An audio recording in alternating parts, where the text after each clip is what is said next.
Welcome into our final episode of Sports Central for 2025. I'm your host, Jackson Bickers. And I'm Peyton Price. We have an exciting episode for you today, including our second round of Cast versus Crew, so let's waste no more time and jump right into it. With the season winding down, CMU football continued their quest to make it back to the MAC championship game for the first time since 2019. They would start the final two-game stretch on the road at Kent State for some midweek action. The Chippewas got the scoring started with a methodical 18-play, 75-yard drive which took 10 minutes and 53 seconds. It was the longest drive in program history and would be capped off with a fourth-down touchdown pass from Joe Labus to Tommy McIntosh. On their very next drive, CMU would punch it into the end zone once again with a Brock Townsend rushing touchdown to push the lead on the road to 14-0. Kent State eventually responded before the half with the field goal, but both defense would out of the break would batten down the hatches, allowing 0 points in the third quarter, keeping the Chippewas ahead by 11. That would all change to start the fourth when the Golden Flashes returned a 59-yard punt to the house, cutting into the Maroon and Gold lead 14-10.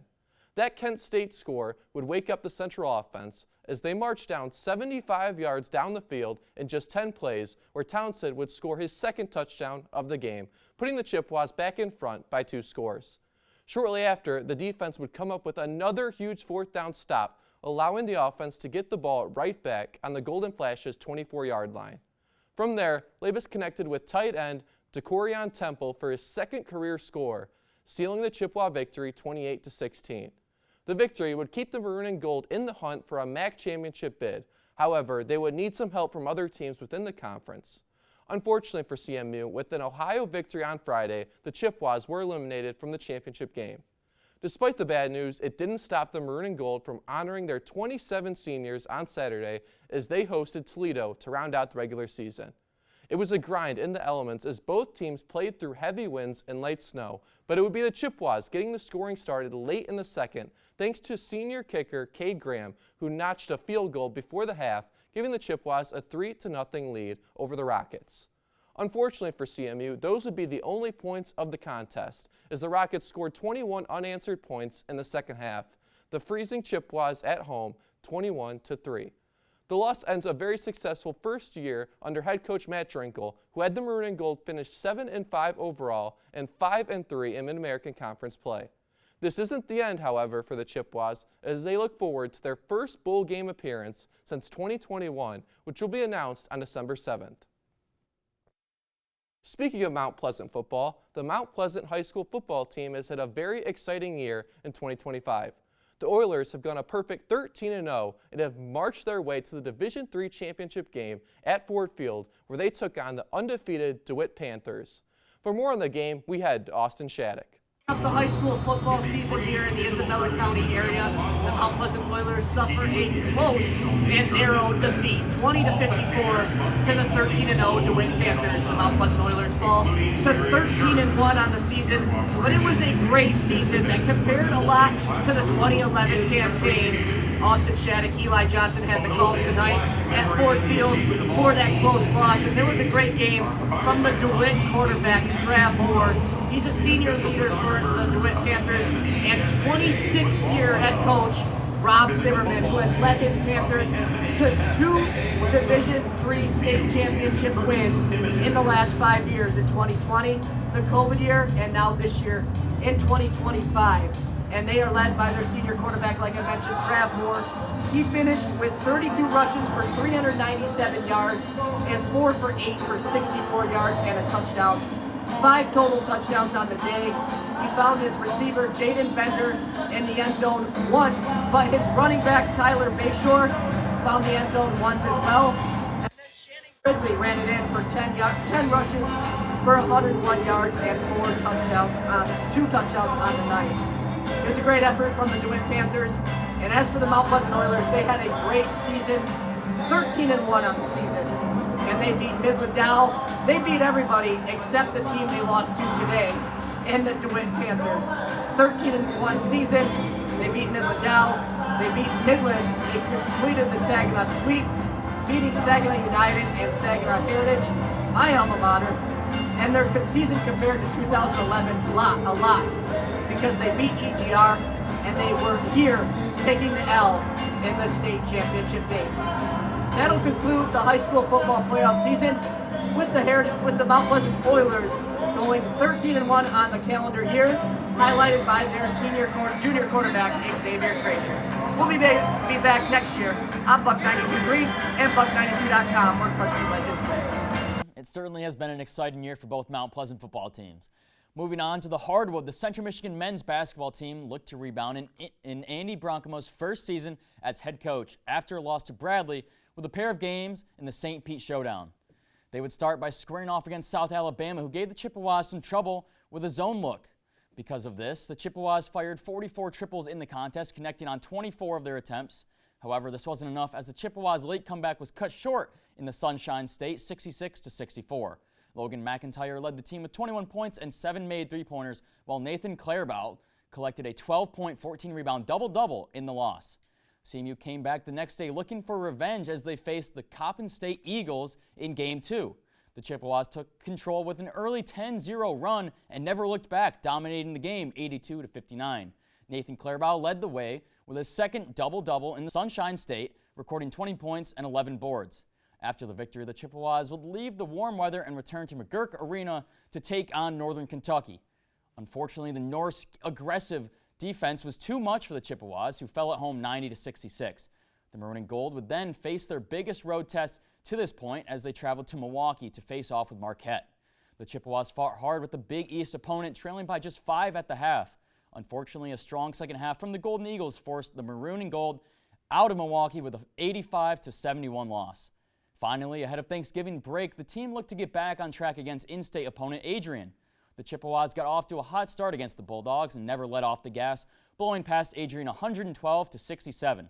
The century mark in points would be the most scored by CMU since December 1st, 2024 against Purdue Northwest. 7 Chippewas finished with double-digit scoring led by Rodney Johnson Jr. with 18 points and a wicked contested tomahawk slam. The Chippewas finished the first month of their season with a record of 3-4 and will next travel to Chicago to play Loyola on December 2nd before heading to St. Louis on Sunday to face the Billikens. On the other side of the court, it has been an exciting week for Kristen Haney's squad as the women's basketball team looked to put together an early winning streak as they hosted Eastern Illinois last Saturday. It was a down game shooting-wise for the Maroon and Gold, who shot just 34% from the field and 19% from deep. A reason for this poor shooting might have been the anchor in the paint for the Panthers, 6'10" Abby Boutlier. Despite their shooting struggles, Demetria Pruitt and Maddie Morrison would lead the way with 17 points apiece, and CMU would find a way to win this defensive battle 60-54. After the victory, the Chippewas would start their stretch of 4 straight games against Power 4 opponents, as they would travel to South Bend to face off against number 19 ranked Notre Dame. Unfortunately, the shooting struggles would continue into this game as well, shooting 38% from the field as Irish start Hannah Hidalgo, the leading point scorer in Division I, would score 25 for Notre Dame as they handed Central their second loss of the year, 83-51. Looking to bounce back, the Maroon and Gold returned home yesterday to welcome Big Ten foe Purdue to Mount Pleasant. The Boilermakers flexed their muscles early, jumping out to an early lead and taking a 10-point lead into the half. A slow start to the third for CMU allowed Purdue to jump out to their largest lead of the game, 44-28 with 17 minutes to play in the contest. However, this didn't stop the Maroon and Gold, who continued to battle in front of the hometown faithful, forcing double-digit turnovers and multiple empty possessions from Purdue.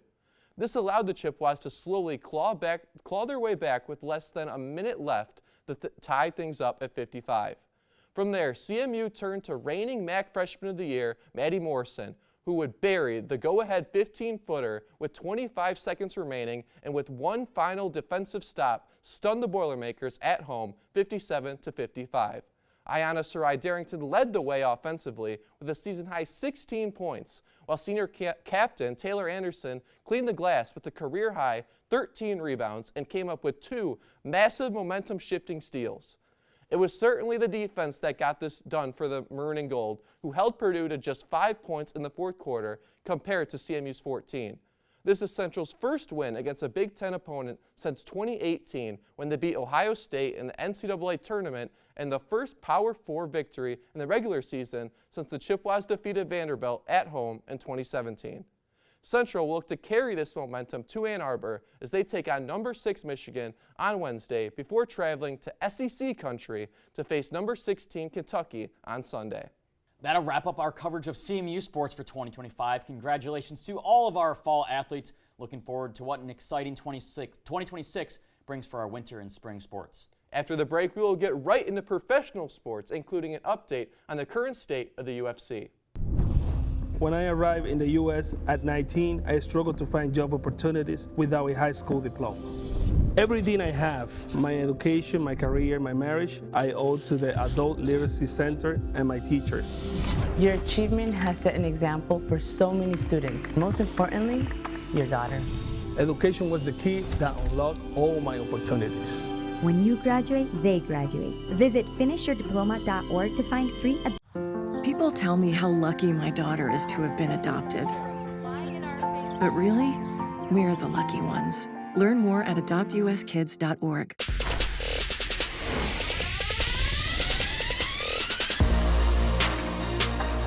Welcome back to Sports Central. Picking up on professional sports. Upsets and magic plays were the story of Week 13 in the NFL. The week started off on Thanksgiving in Detroit, where the Lions fell to the Green Bay Packers 31-24. The game featured a great performance from Jordan Love, who threw for 4 touchdowns, and Micah Parsons got 2.5 sacks on the day. This marks the first time in 5 years that the Packers have swept the Lions. The Lions fans hope their team can find their way back into the playoff picture, as they are on the outside looking in right now, sitting in the 8th seed in the NFC. Game 2 of Thanksgiving was a nail-biter as the Dallas Cowboys narrowly escaped the Kansas City Chiefs thanks to the dominant receiving duo of CeeDee Lamb and George Pickens. The Chiefs now face an uphill battle getting into the AFC playoff picture with their 6-6 record and unfavorable tiebreakers. To round out Turkey Day, Joe Burrow returned as he led the Bengals to a dominant victory over the Ravens and further complicating the AFC North. Lamar Jackson continues to struggle since returning from injury, clearly still hampered by his previous ankle injury. Moving to the shocker of Week 13, the Chicago Bears walk into Philadelphia and stomp to the defending Super Bowl champs 24-15. But the main shock is the Bears accumulating 281 yards on the ground against the vaunted Eagles defense. With the win over the Eagles, Chicago stands at the top of the NFC. This is because Matthew Stafford and Los Angeles Rams came back down to earth against the Carolina Panthers. Stafford threw 2 picks in the game, one of which was a pick 6, and the Rams got stunned by the now surprisingly 7-6 Panthers, and the Rams fall to 9-3. With 4 great games, Sunday night didn't disappoint either, as we saw a fantastic finish on Sunday night with an overtime thriller as the Commanders took on the 9-2 Denver Broncos. Knotted at 20 after regulation, the Broncos drove down the field and punched in an R.J. Harvey touchdown. The Commanders responded and scored a touchdown, but decided to go for the 2-point conversion for the win. Unfortunately for the Commanders, Marcus Mariota's pass was deflected at the line of scrimmage, which helped the Broncos escape with the victory. We are now a little over a month into the NBA season, and a few teams are off to historic starts. The defending champion Oklahoma City Thunder have had their best start in franchise history and became just the 4th team in NBA history to start off a season 20-1. Sitting near the bottom of the West at 13th unexpectedly are the Los Angeles Clippers. What makes that development very interesting is the Thunder own their first in the upcoming draft class that looks to be an all-time class. Can't imagine opposing general managers love to see that. In the Eastern Conference, the Detroit Pistons' young squad has started off the year hungry, looking to get back to the playoffs where they were a year ago. Detroit tied their longest winning streak in franchise history at 13 games, which they also did during their last title season in 2004, but could not break the record after a close loss to the Celtics. The Pistons sit at the top of the East with a 16-4 record, with the Knicks closely behind, trailing by 2 games. Looking at the early MVP race, Luka Doncic is leading the league in scoring, averaging 35 points a game, as the Lakers have had to deal without having LeBron for just only having him for 4 games so far this year. Nikola Jokic has also been making it look easy in Denver, averaging a triple-double with nearly 29 points a game, 12 rebounds, and 10 assists. The 4 NBA Cup quarterfinals matchups have also been set, as it will be a Florida showdown with the Heat taking on the Magic. The Knicks will take on Toronto, the Suns and Thunder will battle it out, and the Lakers will face Victor Wembanyama and the Spurs. The winner of these games will then head to Las Vegas as they try and become the 3rd winner of the NBA Cup. The start of the NHL season has already brought upon some shock and awe, with the two teams playing for last year's Stanley Cup dropping to the bottom of the rankings and an uprising underdog leading the Pacific. The back-to-back reigning champion Panthers have seen a very slow start, currently 12-11-1, tied for second to last in the Atlantic Division. The Edmonton Oilers, who have made it to the finals the past 2 years, are following suit, 11-10-5, nearing the bottom of the Pacific. On top of the Pacific are the Ducks of Anaheim, resurging the program even after just trading their star player Trevor Zegras during the offseason. The Colorado Avalanche, who are led by current Hart Trophy favorite Nathan MacKinnon, have a commanding lead on the entire league, only having one regulation loss, being 18-1-6 with 42 points, 6 higher than the next highest team, the Dallas Stars, also in the Central. The Devils lead the Metro Division with 33 points. The hometown Red Wings, filled with loads of young rookies, had an immaculate start to the season, winning 8 of their first 11 games and leading the Atlantic. Detroit then hit a major roadblock, losing their momentum and dropping in the standings. The Wings have now lost 4 straight games, leaving them at 13-11-2, 6 points back of the lead in the Atlantic Division. Let's keep the theme of physical sports going. Aiden, why don't you tell us about what's going on right now in the UFC? Thanks, Peyton. From an ice rink to the octagon, I'm hitting this segment off with a recap of UFC 322, where in the main card, Islam Makhachev moved up to 170 to take on Jack Della Maddalena in front of a sold-out crowd in Madison Square Garden. While the outcome of the fight was generally predicted to be a coin flip by many, Islam had a dominant performance, controlling 76% of the fight on the ground, using his elite wrestling skills to take the lead of victory in his second UFC belt. While the main card in the previous title between Zhang Weili and Valentina Shevchenko for the women's flyweight champion was generally considered lackluster, the undercard had many highlight-worthy moments. Carlos Prates had no reaction when getting punched in the face by Leon Edwards, and later in the fight knocked him out with a clean left jab to his chin. Looking in the future, Ilia Topuria, lightweight and featherweight champion, is rumored to take on Islam in a highly anticipated event at the White House, determined for the pound-for-pound best mixed martial artist of the current UFC. As for now, Ilia is vacating his belt and taking a break due to personal reasons, which led to Paddy Pimblett and Justin Gaethje fighting on the main card of the UFC 324 for the interim lightweight belt.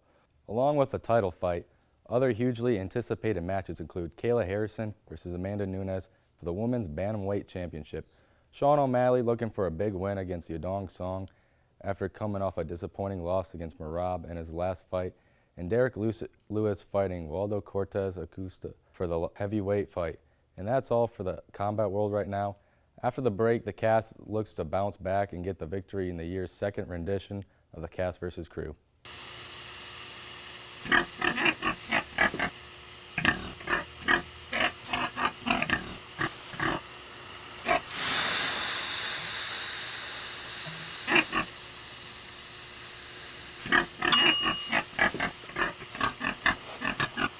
Cook foods to the right temperature using a food thermometer. 3,000 Americans will die from food poisoning this year. Keep your family safer. Check your steps at foodsafety.gov. Your life sounds pretty great.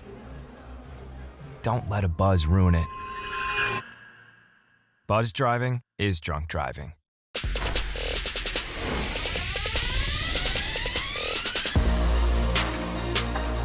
Welcome back to Sports Central. Now the revenge tour of Cast vs. Crew. We are joined alongside Austin Shattuck for this round. It did not go our way last time, but it's the redemption arc right here, right now. Let's get started with Aiden's first question. Yep, so my question for the Cast is, what team did LeBron set his all-time scoring record against? I'm trying to think back to that game. Are we thinking Eastern or Western Conference? I'm just trying to. I remember the fadeaway. I was trying to think who that was over. I'm going to leave this one to you because I don't watch the NBA. Honestly, the only NBA I've been watching recently is the Pistons' 13-game winning streak that ended. I think it's best guess is a Western team. Utah's in my head, but that's Kobe's last game. That's the only reason Utah's in my head. But I don't think it's Utah. Who was it over? It had to be when he was with. Was it with the Heat or the Cavs? Cavs? It was with the Lakers. The scoring record. Okay. Was the Lakers. Yes. Yeah. We'll just go with Dallas. I like it. Unfortunately, it was the OKC Thunder, but good guess. Fortunately, Our ball too. I was. Trying to think back, but I couldn't remember. I just remember the fadeaway. I was no help. Hands up accountability for It's all that right. one. Down 1. The cast is down 1-0 to the crew. So let's go to Cooper now. So my question to you guys is, besides Robert Whittaker, who is the other UFC fighter to become undisputed champion after being an interim champion? John Jones. I don't know. Yeah, I don't know any I have- UFC I- fighters. No, Patty the Batty? I don't know. I don't think he's been champion. I don't think so. All I know This has is Dana White loves John intro? Jones, right? So And it sucks. We just did a UFC story too. So We need Aiden on here. yeah, I mean, I think John Jones is always a good guess. I think we just do that because if we're gonna be trailing, we just need to do as many questions as possible. That's a good Let's go, John strat. Jones. It is Tom Aspinall after John Jones just retired this year. I've never never heard of heard that of guy. this I guy. don't even All know right, that we're name. down 2-0. So let's go to the next one with Eli. All right, what's up, fellas? My question is, I actually found this out earlier today. Mason and I were doing, we were just quizzing each other. Where did Andy Dalton go to college and play football in college? I do know this one. Jackson's got it. I do know this. God. So we are helped. TCU.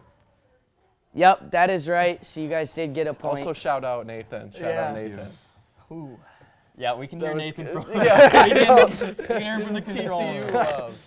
All right, 2-1 now. There we We're go. coming Come back. on. We Thanks, need it. Jackson. We needed that. All right, Trevin, what do you got? All right, so in spirit of the holiday season, which NBA team has had the most Christmas games of all time? Ooh, that's actually a really. I mean, probably a big market team. I mean, That seems like the the logical route Lakers. to go on. Yeah, The Lakers it's gotta- play the everything. Lakers It's were got to my be thought the right Lakers there. or Celtics or anybody, those big market teams. I obviously am not really gonna be all much help in the NBA, but the fact that the Lakers just popped up instantly. The only thing that scares me is those years after Kobe when they were really bad, if they were getting Christmas games. Here's a hint. They have 57 games total. 57. I mean, I think Boston has the long legacy of being. But the Lake, I think it's Boston or LA. But I wonder if it's a team playing this year in Christmas. I mean, can we get another hint there? I actually didn't look that up, so I don't know. I'm with you. It's got to be one of the. I think Boston. I'm just scared about the days after Kobe when they were really bad that they weren't getting Christmas games and Boston jumped That's them. a fair point. So we'll go with the Boston Celtics. That is incorrect. It was the New York Knicks. Wow. Wow. Whatever. You know what? Okay. They always do play at noon every single. I don't pay attention to it. All right, we're down 3-1. Let's go to Tony. All right, you guys.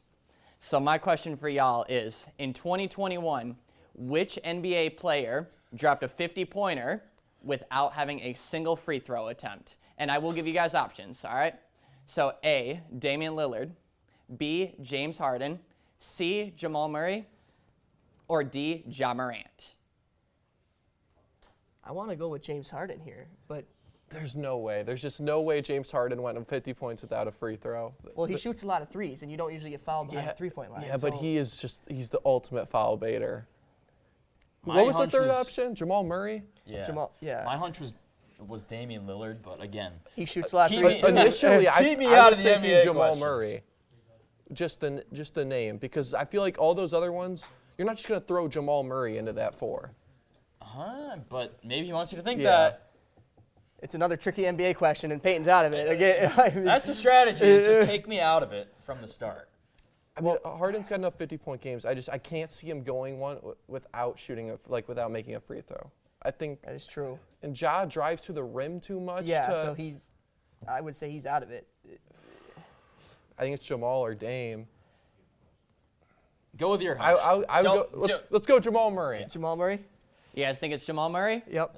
It is Jamal Yeah, Murray. nice job, Jackson. Strategy for all NBA Yep. questions. Don't listen to me at all. All right. I think that's 3-2. Yep. Yeah. I'm We're pretty down. Sure. We're All down. right. Luke's list. Let's go to it. Well, guys, I'm gonna be honest. I've been thinking a lot about Thaddeus Young recently, 2021 Hustle Award winner. Speaking of hustle stats, who is the league leader right now in deflections per game? Is it A, Alex Caruso, B, Kelly Oubre, C, Ryan Rollins, or D, Kawhi Leonard? Shout out my boy Thaddeus for you. Just wanted to throw that out there. Bulls legend. Deflections. I mean, he is a Bulls fan. Yeah. I'm just going to sit back here and eat my popcorn. So, I know Ryan Rollins has been awesome this year. Shout out to Dakota. It's near my hometown, it's where I went to high school. I mean, I think my guess would be Caruso. I don't know if you guys got... I don't want to be deal. I'm kind of with Peyton here. Another NBA question that gets me. You know what? I think Caruso's the Caruso's we'll the go bull. Alex Caruso. Yeah, Luke likes the Bulls, so. Well, it is not Alex Caruso. It is Ryan Rollins with 5.4 deflections per game. I feel bad about that. I should have known. I mean, he's been great offensively. All the NBA questions. He's been great offensively. He didn't know he was that good defensively. All right, we're down 4-2. Let's go to the next one. All right, guys. So who was the last freshman to win the Heisman Trophy? I'm pretty. I'm pretty sure it's Johnny Football, Johnny Manziel. That just popped in my head too. I would agree. Wasn't I think he was the only one that's ever done it. I could be wrong, but previous Heisman. I'm pretty Joe Burrow, obviously, but he wasn't a freshman. I'm pretty sure he was at Ohio State first. Yeah, I'm pretty sure it's Manziel, but I'm trying to think like back past that, like who it would be, and Well, when was the Heisman started? Mariota wasn't. No, he was. No, he was not. Because Manziel had to. Because most of the time Heisman, they're going to the league right after. Manziel had to play years after that. Cause that's why. That's why I don't think he was a true freshman, but I don't think that matters for the question. So my guess would be Johnny Manziel. I like that. Let's go Johnny Manziel. So there's never been a true freshman who's won the Heisman. It's only been a redshirt. So it actually wasn't Johnny Manziel. It was Jameis Winston the year after Manziel. He had a good game against the Lions. I didn't know he was a freshman. I thought Johnny was. Yeah. Right, we got some ground to cover. Yeah, this is bad. 5-2 now. Let's go to Nick. What's up, guys? Another Heisman question. Who was the first Heisman quarterback to win a college football playoff game? Ooh. Okay. It has to. So Burrow in 19. I'm trying to go back to the first year of the playoff. Heisman winner was Mariota. He won. They won against Florida State. They went to the Natty that year. That was the first college football playoff. That makes sense. That makes sense. It has to be him because he won the Heisman that year. He beat Florida State, made it to the Natty. Ohio State beat them. Back-to-back Mariota answers? Yeah, baby. Well, unless you got anything, I'm pretty sure it's Mariota. All right, Marcus Mariota. You guys are correct. Let's go, boys. We need it. Jackson's killing it. All right, come back now. 5-3. We got to come back. We got to make a comeback. We're trending. We got this. We're trending. Let's go to next. All right, hi guys. So with everything going around in the sports world, everyone knows about Lane Kiffin, and recently he switched from Ole Miss to coaching at LSU. Which university did he first coach at? This is not including, this is also including head coach, but also other stuff too. Ooh. He's been so around he could have been everywhere. a coordinator. He's been a lot of places. Yeah. Burrs played. Oh, was it Bama? Because he was a coordinator under Saban? Or was he something before that? He was a head coach in the NFL before that and like other places before it with Saban. Because he coached at USC, he was at Tennessee for a little bit. Does it... I mean, anybody under any Saban. job doesn't have to be a head coaching job? Yeah, I mean, coordinator, I mean... I feel like Saban is a good choice at Bama.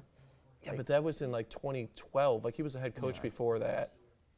Unless he was there before all that and was also there at Bama, but I don't think that's... Maybe. Oh, gosh. I think we be some sort of college. There's just too many options. Well, he's been too many places.